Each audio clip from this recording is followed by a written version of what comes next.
అని అక్కడ యెహోవా చెప్తున్నట్టుగా ఉంటుంది. అంటే బెత్లెహేము అనే గ్రామంలో నుంచి ఇశ్రాయేలీయులను పరిపాలించే రక్షకుడు పుడతాడు అని ప్రవచనం.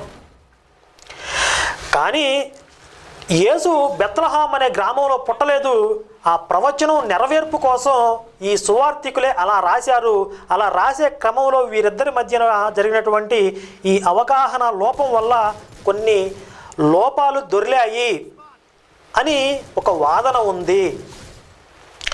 ఆ తర్వాత యేసు గురించి ప్రజల్లో చర్చ జరుగుతున్న ఒక సందర్భంలో కొంతమంది ఈయన ప్రవక్త అని, క్రీస్తు అని రకరకాల అభిప్రాయాలు వెలిబుచ్చుతారు. అప్పుడు ఇంకొంతమంది ఈయన క్రీస్తు అయితే దావీదు సంతానంలో పుట్టి దావీదు ఉండిన బెత్లెహేము అనే గ్రామంలో నుండి వచ్చునని లేఖనము చెప్పుటలేదా? క్రీస్తు గలిలయలో నుండి వచ్చునా అని అడుగుతారు. యోహాను సువార్త 7వ అధ్యాయం 41-42 వచనాల్లో.